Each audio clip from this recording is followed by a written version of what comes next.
Remember, in chess, the pawns go first. Oh my god. Yeah. Crazy.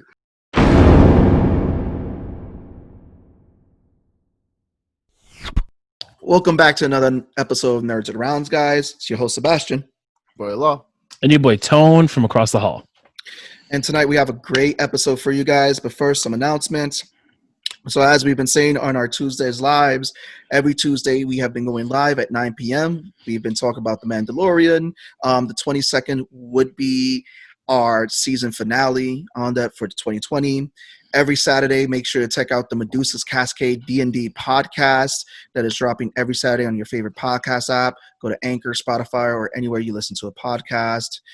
Today, we are going to be talking about character creations. We want to welcome back Keiko back from MLA Entertainment, creator of Project Infinity. Keiko, welcome back. Yay! Hey, welcome back. Welcome back. Hello, everybody. Hello. And today we have a first with us. He's a comic book writer. You've seen him on some of the convention scene. Give it up for Jason Huwer. Hey guys, how are you? Glad to Hey. be here. Thanks for Good. having What's me. Hi, Jay. going on, Jay? Welcome to the show. I want you to give our viewers a brief synopsis of Zion Wars. If you can give a synopsis of this story without giving too much away.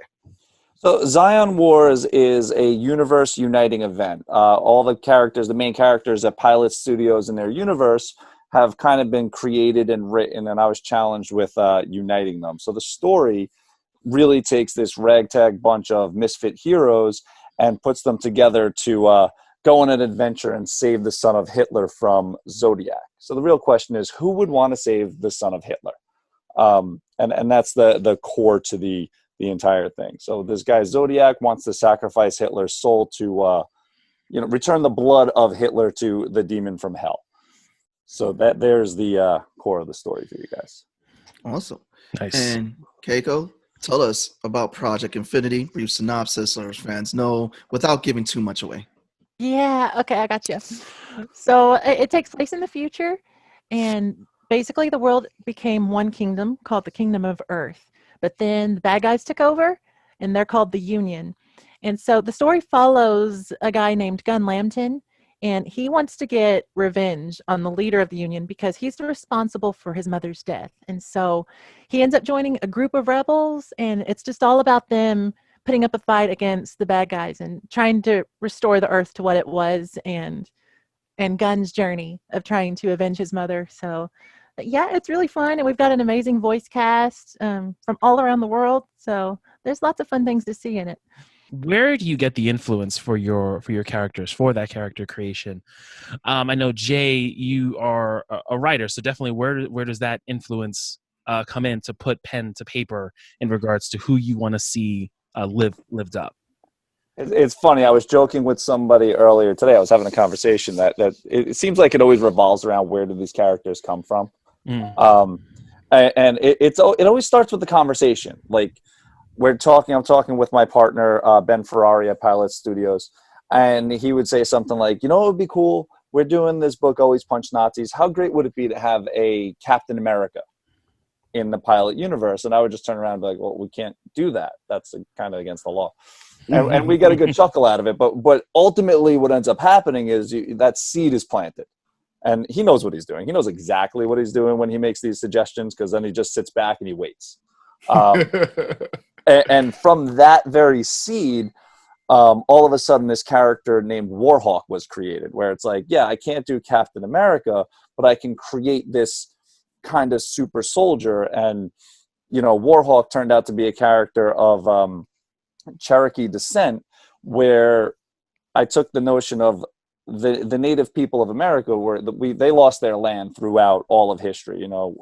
Europeans come over, they settle America, and they decide they want the land somehow through trickery, trade, however you want to really rationalize it. They end up taking over the entire continent. So in my mind, it came to, well, if they're going to experiment on somebody and try and create that super soldier, who would it be? And that's where Warhawk came from. They would go to his reservation, find somebody that they could experiment on, and it turned out to be a guy who would become the nation's greatest hero. Saturn, one of the key players in Zion Wars, was a creation of mine, and a similar challenge was presented to me where it was like, I want to write Daredevil. Or Ben suggested drawing Daredevil. I said, well, we can't do that. He's like, I know. so make it happen. I'm like, wait, what? And then, I decided to take this young technological genius who was an arrogant 20-something-year-old, too smart for her own good, and really put her in a position where I said, what would happen if this really wealthy adopted child lost all her money? How would she survive as a hero? So these ideas kind of come from challenges, various things, just what if questions. Nice. It's like you talking about like using Captain America or Daredevil and like putting these established heroes up and then like deconstructing them and trying to find what you can do to make it a more novel approach. And you definitely are doing that, especially like with what you explained to us. So that's really dope. Yeah, well, I love movies, and I'm always watching new things, and I think that's where inspiration always comes from for me. Is I see something and I'm like, oh my gosh, that's so cool! I want to do something like that, and that's where it starts. And being a voice actress myself, I've kind of got a lot of personalities living inside me, and so it's kind of easy to invent characters in that respect because so often I'm pretending I'm in someone else's shoes. I always like to make stories that leave an impression on the viewer and it's worth their time. I want people to leave my shows feeling like they gained something. I think I lean toward characters first. I think a really good story really sits on how good the characters are. Generally, I have a very systematic approach to storytelling. It's very, in my mind, it's formulaic. So for me, my strength is always in developing a character that somebody can connect with, and then just running them through that ringer and saying, how can I make somebody really care about this character and then hurt them so much? It's really funny. In the past, I was pretty ruthless with the characters I killed off because it really hurt, like my family. Like they see me as I'm creating the show, and so they're just like, "Are you really going to do that?" But I was like, "Yeah, that's how I wrote it." But these days, I'm a little love more. that she's so cold from the jump. Like, just nah. Yeah, you gotta I go, just, buddy. Yeah, they were just like little pawns in the story. It's awful because I've kind Oh my of god! Remember, in chess, the pawns go first. Oh my god! This is yeah. crazy. And so, but it's changed a bit. I don't know if it's just life experiences or whatever, but there's more thought put into it. And I actually, with my current show, reversed some choices early on in production. So like when we started filming the first few episodes, the script had already been written, and I made a few subtle changes early on because my instinct just changed, and I realized that I think the fans and the viewers would appreciate it more if I took care of certain characters. But I always stick with my gut, and so I never let anything influence. But I just also realized, it's kind of like we were talking about, don't do something just for shock value. You've got to make sure it really is the best choice for that particular story. And I think I've gotten really good at that, just determining what's natural. So if that makes any sense. No, it makes perfect sense. Makes a lot of sense. So I have a fun game. I'm going to take a page out of your book, Keiko, that you did to your voice actors during the panel. Oh, no. Oh yeah, I just literally came up with this now, so bear with me, guys, because I want to have fun with you guys. Wait, hold on. You're stealing the page from her book, but you just came up with it right now? I just came up with it right now. We're gonna have some fun. Man. I see what you did there. This man right here, come up with a name for the character and a brief backstory.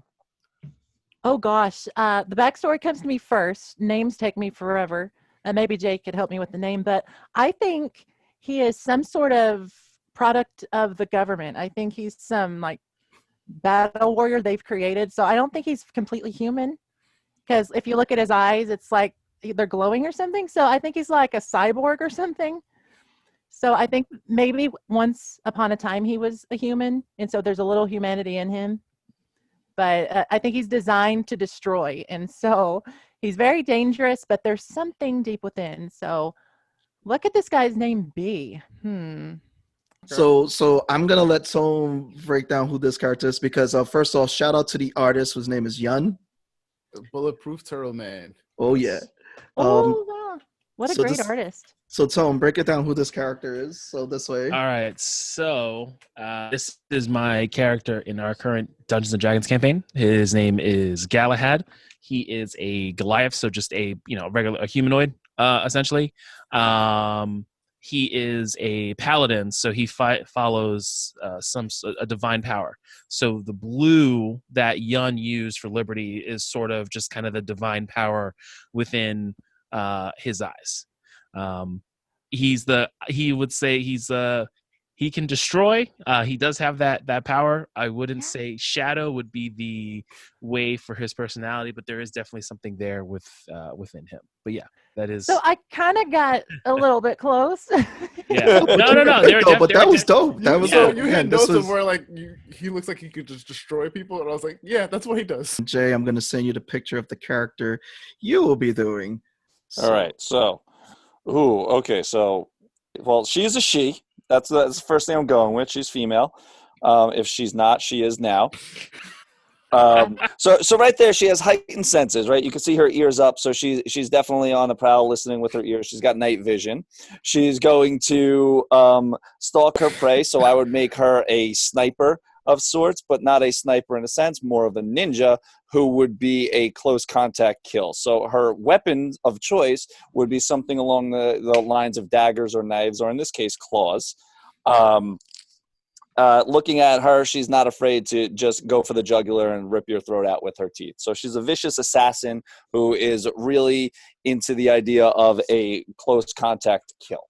She is not going to be somebody who will be a sniper of sorts. As far as the name goes, I don't have a name. Man, the names are the toughest part here. Names are rough. Names are rough. I mean, I'd probably go something like, I would probably go something Egyptian in origin, just because the whole cat theme going there. The Egyptian gods. I mean, maybe something. Maybe just go straight up with like an Isis name or something along those lines, or an Osiris. Just go with an Egyptian god or goddess. I like it. In that one. I will agree with both of you guys. Names and titles for working projects are the hardest things to come up with. Yes. So Lord, talk about the character. Let Jay know about the character you are playing. All right. First off, his name. Oh no! So his name is Zex Kushonada. He is a Tabaxi, which is a humanoid cat people race of D&D for our series of Medusa's Cascade Collateral Damage. He is a ranger. He's, I would say, about like, average size, six and change, like on the low end. He is a specialist, I would say, with a bow. Like he loves the short bow, but he also has a bow that detaches, and he likes short swords. So he will get up close and personal if he has to, but will shoot from afar to kind of keep his distance and do some damage as well. As far as like backstory is concerned, we're still discovering some of his backstory. Because he has a nice big chunk of missing memories, so that's fun to play with.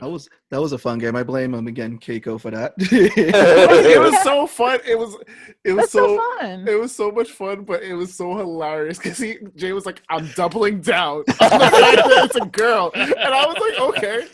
Oh, okay. I think that he is the guardian of some sort of ancient power. He is very dangerous in a way, but he's been alive for thousands of years maybe. And so maybe the main character would need to go to him to obtain some sort of sword of fire or something. And so, but you have to fight him for it first or something to prove your worth. So that's what I would say. And then there we are with the name. The challenging part, if I could give him an alternate name, a new one, I don't know where I would start. I mean, he's got the glowing eyes, so maybe a color could be associated with it. Let's go. Yeah. Crimson? Maybe? Yeah, Oh, crimson. there you go. Oh, look at that. There we Coming up with go. new names for characters. Yeah. Jay. So I looked at him. Timelines. I had a slight advantage because I go second. So I'm going to put him as a ruthless bounty hunter who will stop at nothing to get his prey. He looks like has been the victim of some battles. He's got the battle scar right there on his lip, but ultimately comes out victorious. I look at him as just life or death. You see him coming, you run, you're done. Yeah, you don't want to mess with him. You want to name him Scar, but that name's kind of already taken. Yes. You Come can name on, him Jay. Canyon, because who better than Canyon? Yeah. Oh, I like that. Just come out and just start hitting like what was it? Diamond cutters over canyon cutters. Diamond cutters. So this is a character I play in the D&D campaign, Medusa's Cascade Collateral Damage, Kyver. He is a Tabaxi rogue assassin. And just to give you a short synopsis of this character, he is an asshole. He is a big asshole. And Jay, I know you know this. Pain in our asses. I know you know this from being a wrestling fan. I love playing the heel because he plays heel. I play a chaotic evil character, and it is fun. I drive these guys crazy. But that was a fun game, guys. Yes, good Yeah, stuff. that was so much That fun. was so funny. Oh man. The anticipation was the worst part, waiting for the picture to come up. I've been writing It characters really all the time. was. Nervous. Picture. So a question for you both, since we all touched on it and talked about the big pain in the ass that it is. What is your process for coming up with names? I know just specifically what I've done and stuff. I've like end up going to like Arthurian legend and things like that, just looking for things in the past that have specific meanings or different spellings or different pronunciations, and tend to use that. So what's your go-to for name creation?